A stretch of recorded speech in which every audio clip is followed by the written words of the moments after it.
Hey, Hopper, come back! Hey! You again? Go away! That's my Hopper.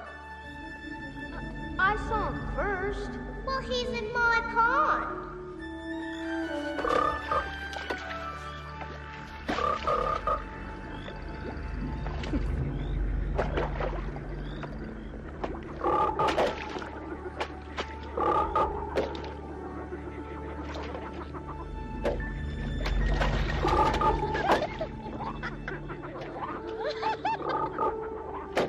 Over here. Hey, this is fun.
This way.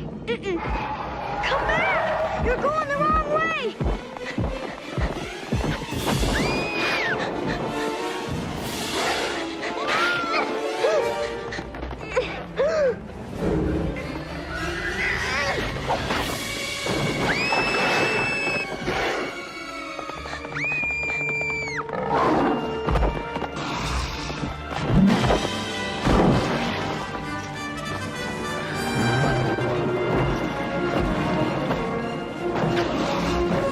Mother, run!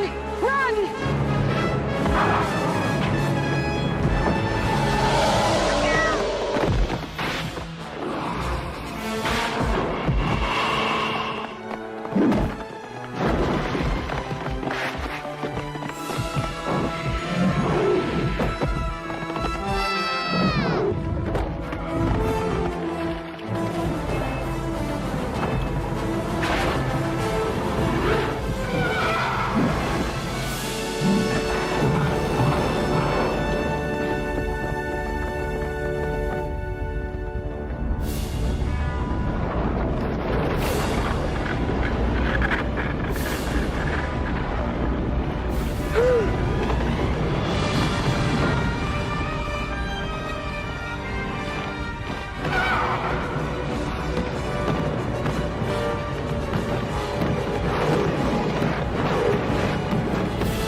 In this time of the clash of continents, a great earthquake split the land.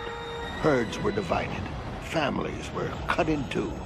Littlefoot was separated from his grandparents.